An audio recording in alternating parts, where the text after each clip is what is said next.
Okay. Hey everybody. Welcome back. First time in a while. New background behind me. I finished grad school and moved to a new country, so a lot different. Um, the reason I'm back is we've fired the Lemon Man. We've mutual consented the Lemon Man. And by the time this comes out, we will have hired Enzo Maresca, a guy from the Pep coaching tree. He's been at Leicester the last year. He coached at Parma before that and was sacked very quickly. And Manchester City's PL2 team.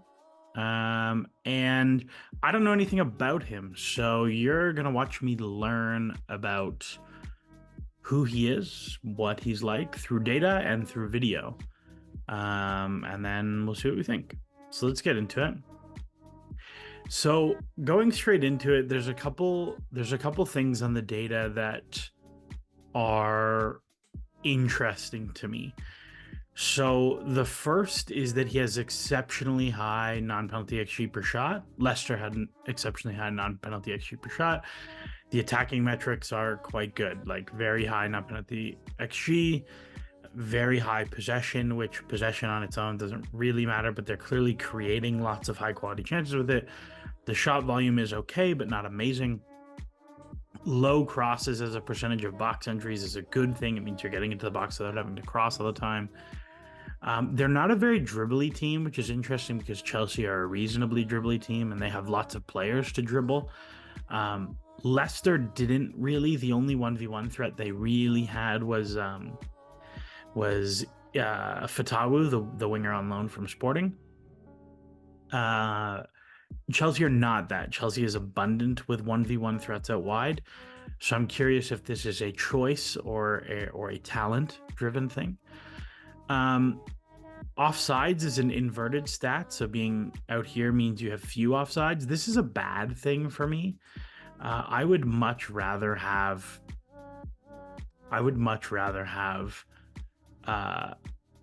a high number of offsides because it means you're trying to run in behind, which is exceptionally valuable. And Chelsea have a team of players who really should be running in behind all the time. One thing in here that's not great is this set piece stuff. I'm not going to talk about this at all in the videos because by all accounts, Chelsea are hiring Bernardo Cueva, who is the set piece guy from Brentford, who I might do a video on at some point. And my expectation is that Maresca just will have no control of this, and this will be fully the remit of the set piece department.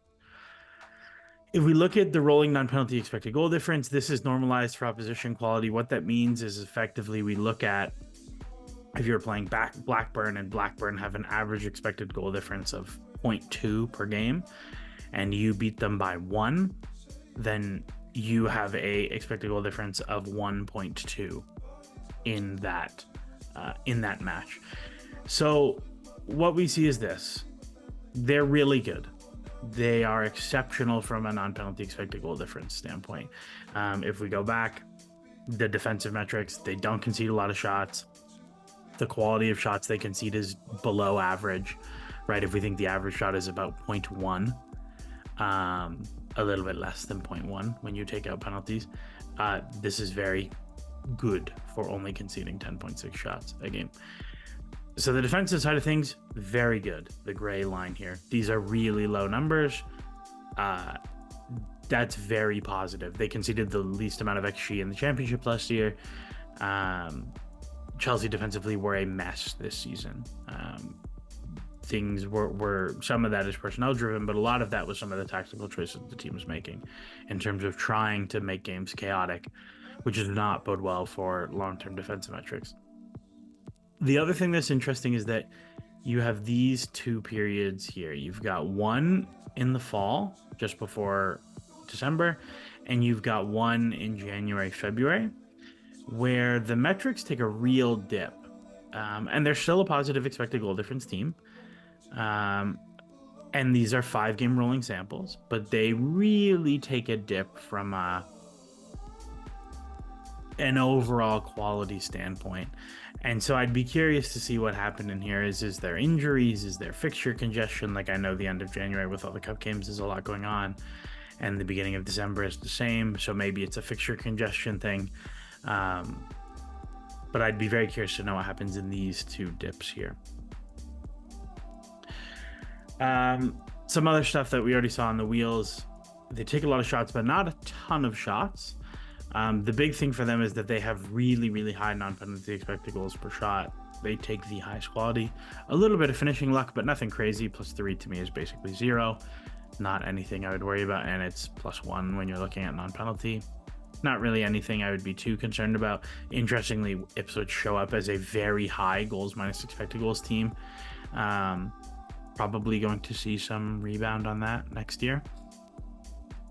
And again, goalkeeping wise, Mads Hermansen had a quite good season. He's beaten his expected goals when he played, I believe, for Brondby before Leicester as well. So this isn't too surprising, but it's also not such a huge number that I'm deeply concerned.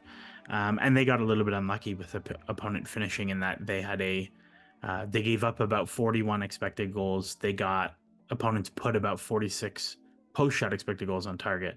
So a little bit unlucky with the finishing luck there. This is actually something Chelsea were very lucky with last year, that opponents had quite a low post-shot expected goals for the expected goals they faced. What's very interesting when you look at a lot of these metrics is that Southampton keep popping up ahead of them in terms of progressive passes, in terms of passes into the penalty area, key passes in the final third, all those sorts of things. And it's a lot less.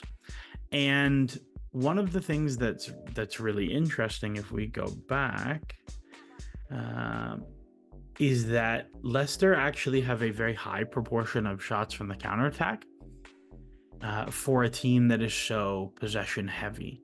Maresca had a weird quote where he talked about being upset that his team scored 2 counter goals. I think that's really dumb.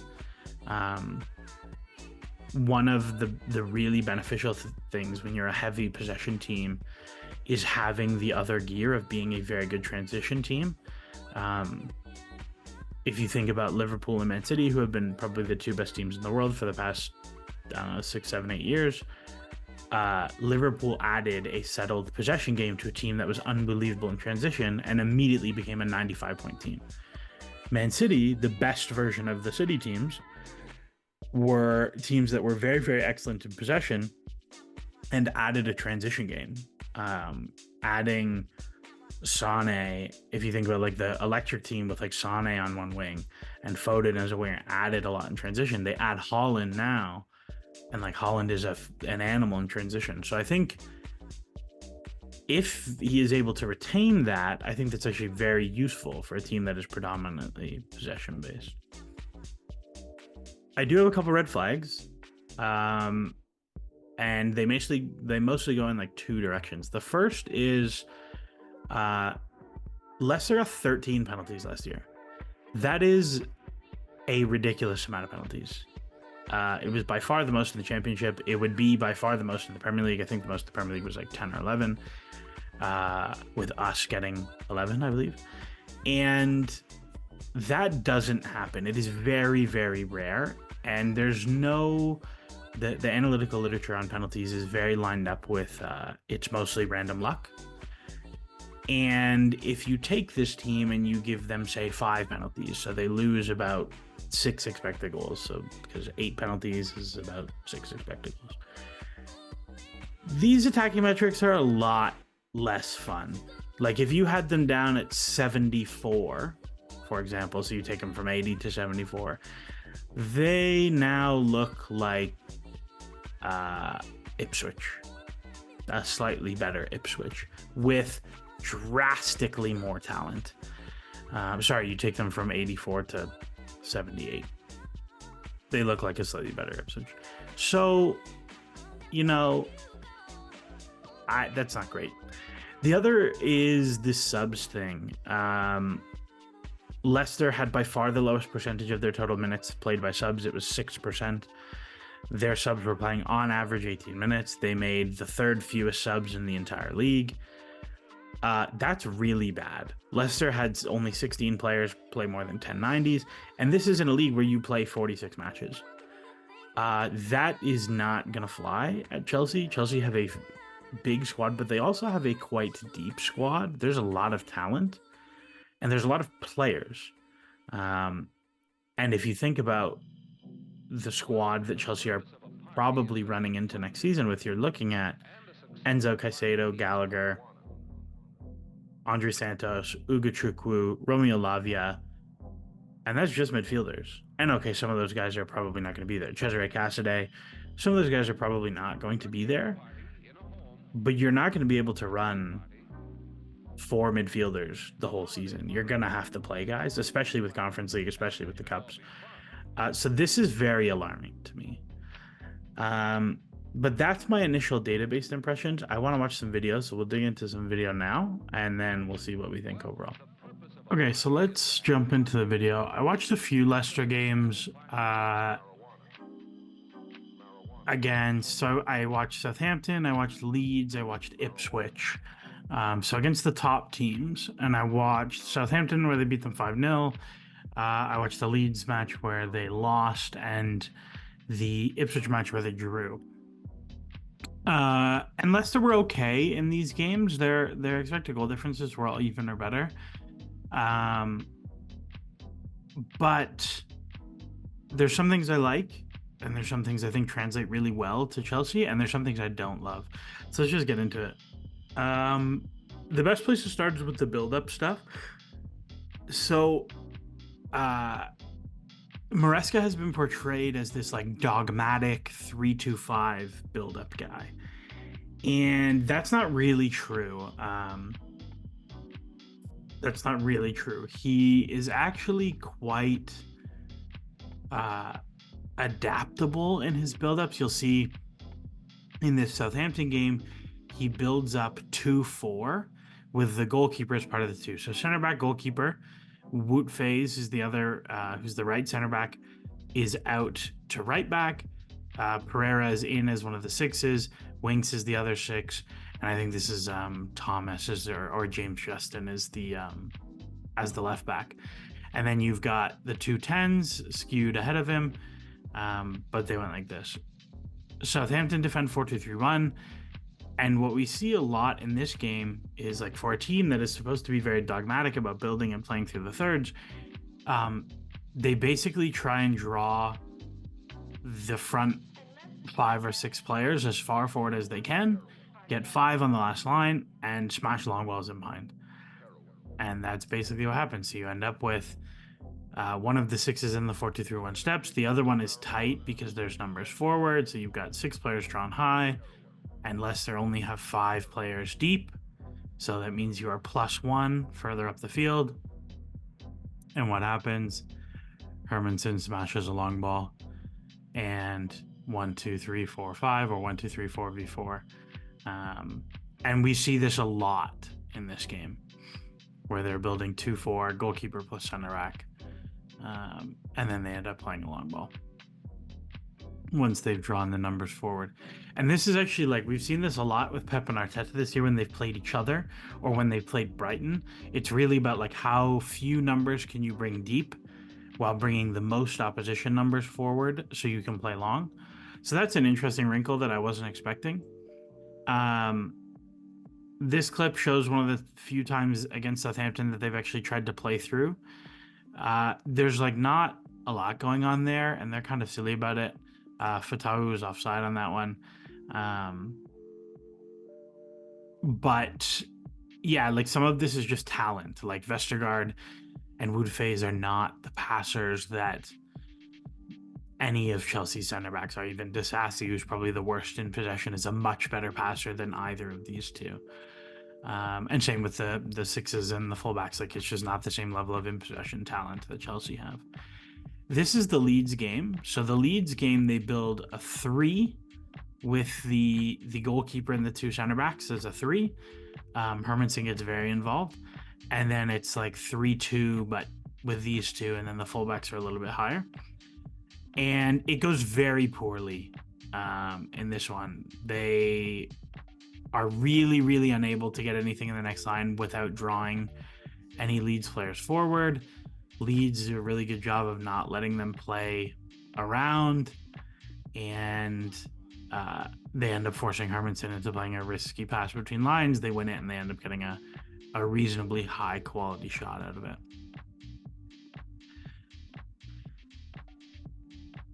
And that's kind of what this looks like, is like either 3-2 or 2-4.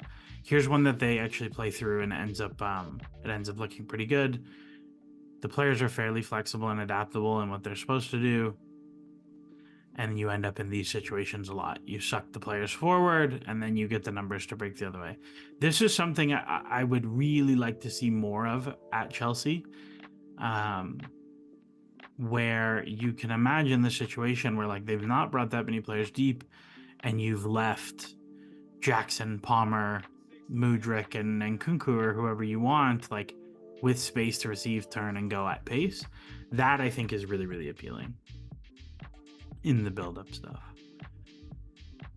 On the defensive side, there's some stuff I really like, some stuff I don't like. It's mostly 4-1-4-1. It's kind of loose here, but like there's your striker, winger, 8-8-6, winger. It starts 4-1-4-1.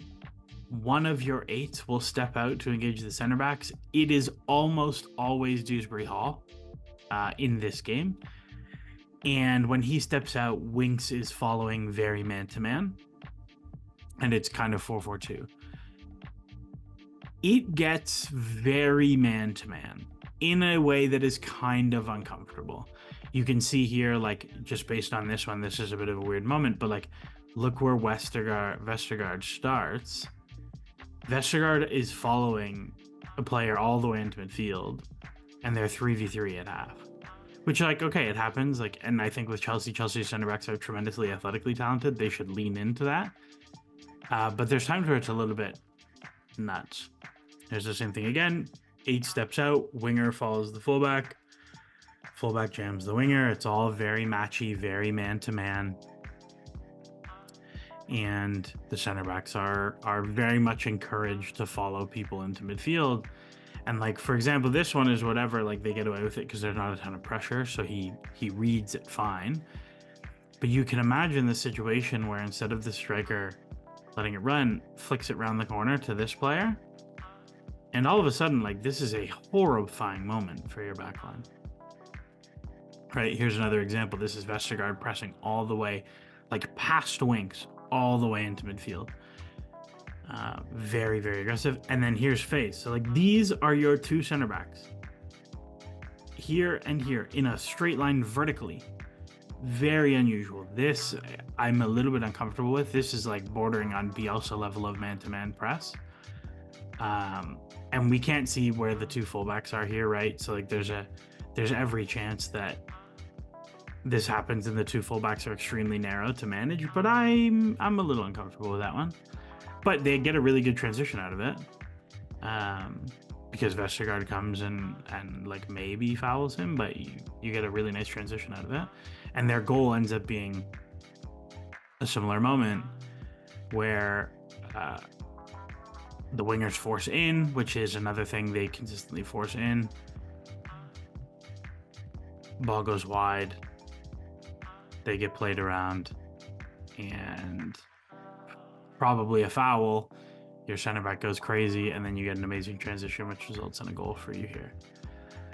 So that's the biggest thing defensively. Is it's very man-to-man. It's a lot of force inside and try and jump stuff inside.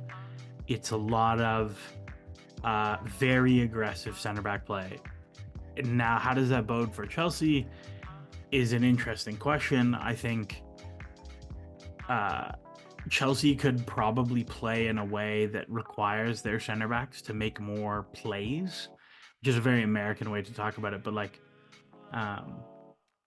the talents that Chelsea center backs possess, if you think about the core 5 guys of Chalobah, Colwill, Badiashile, Disasi, and Fofana, is like they are all quick and they are all strong and they are all pretty good defending big spaces, and they're all very good at stepping into midfield. So I think a team who chooses to play this way, especially when all of Chelsea's fullbacks also have quite good recovery pace, I think that this is actually like a good choice of style of play for Chelsea center backs. Now, I think there's going to be games where that goes very wrong. And we've seen times where like Disasi and Colwell and Betty Shelley look horrific in space, and it happens. Like that's the trade-off of playing that way.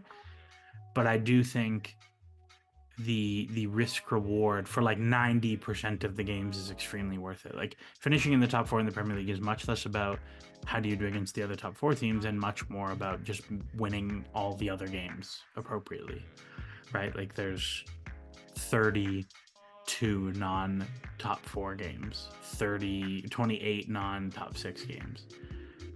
If you win 25 of those, you are 100% coming top 4.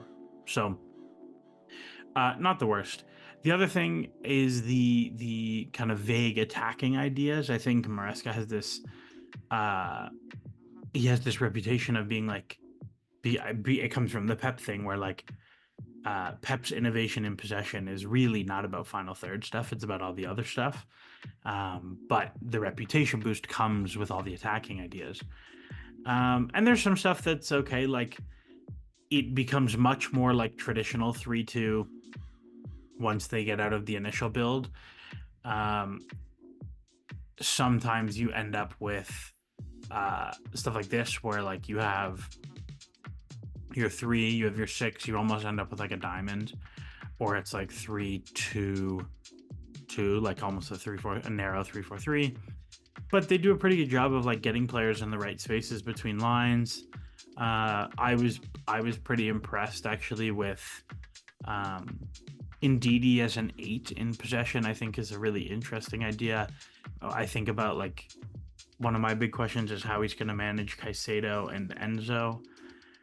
And to me, the natural idea is you put them both as double 6s, so they're always facing forward. And you do different things with your fullbacks to make the 3-2. Like one comes low, one comes high, instead of having one invert. But I don't half wonder if we'll see Caicedo do this, because it also leaves him high for pressing and turnovers, which I think is useful. But I don't know if Enzo can do this job on his own. Regardless, I thought they had very good occupation.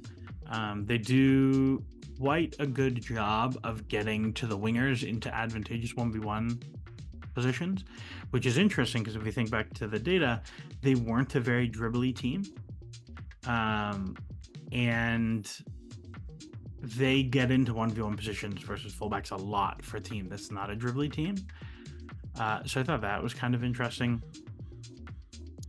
I will say one of the things I don't love is sometimes they are, and this is more criticism of Leicester than of Maresca's ideas, they do a quite poor job of once they break the line getting something really good out of it. Like you get a lot of clips where they break the line. If we go back to the last clip, they break the line into this awesome situation and they just get the 1v1 out wide, which is a fine outcome, but it's not amazing. And then you have another situation like this here where they break the line to Ndidi and they don't have anything set up for underneath him to get anything in here. Like the action you'd really love to see here is when he lays off, is like, can he play Winks into Dewsbury Hall into this space? Because then you have like the 2v2 on the center backs and you can do whatever fun stuff you want. But you end up with a lot of like dribbling to the outside and then they play the winger wide and like everything is gone. You've broken the line and all your advantage is gone. They are also a weirdly transitional team. I'll have to go back and check, but they are like on the McClockbot team comparison, which gives everyone a percentile score in like vague categories. They have they're like 40th percentile for counterattacks, which is like what percent of your shots come on the counters. And the other big championship possession teams are much more like 10th percentile. And part of this is like a Jamie Vardy thing, but also they're very good in transition. Like so this is at 4-0, I think, and or 3-0. Cross gets cleared out, and you have everyone is going, but they have really good spacing. You end up with one person makes the inside run, right? So you have I think it's Mavadidi here makes the inside run and freezes this fullback. You have someone on the other side, so they have to stay honest. But because you get the 2v1 on this player with the runs, you end up with a free one. But also, he makes this decision to square early instead of taking this to shoot himself. And some of this is just Jamie Vardy is one of the best transition attackers that we've ever seen. Like, he's a walking good decision in transition. But it's a really, really smart set of actions from them. On the flip side, when they don't get those opportunities to accelerate between lines, they have a hard time sometimes. So this is the Leeds game. They lost this game 2-0. Leeds defended 5-3-2 in this game with very, very aggressive center back steps to the interior, like the double tens. And a lot of teams will defend against 3-4-3s this way. It's a very common way to approach it, where like you almost match up man to man, center back, center back, center back. And what you see is like this clip is sped up because it's very long, but like they are able to advance in wide areas, but they're never, ever, ever able to get anything going central unless it's a center back dribble. But Leeds just kill the space, and then they work across, and then there's nothing there, and then they get wide again, and then there's nothing there, so they turn around and they circulate again. And some of this is okay, right? Like being patient is a good thing, and like at this point it's 0-0, so like whatever, kill time. But it's curious to me how much of this like inability to break down a fairly compact block is Leicester talent relative versus like the only idea we have is break the line to the 10 and play enough back and through. And they end up playing lots of long balls when they try and get numbers even or numbers up on the last line. But like you can see, right, 2 are effectively marking 4 because they're fairly dense. Your numbers down on the last line here, so they end up just smashing a long ball and giving it up. So that's what I saw in the video. I don't have too many big picture takeaways other than it's about what I expected. Some things are better, some things are worse. I would not expect this to be an improvement on Mauricio Pochettino, is probably where I would leave it. So those are my thoughts on Enzo Maresca. If you have questions or things you want to talk about or whatever, feel free to comment or hit me up on Twitter. And other than that, thanks for watching.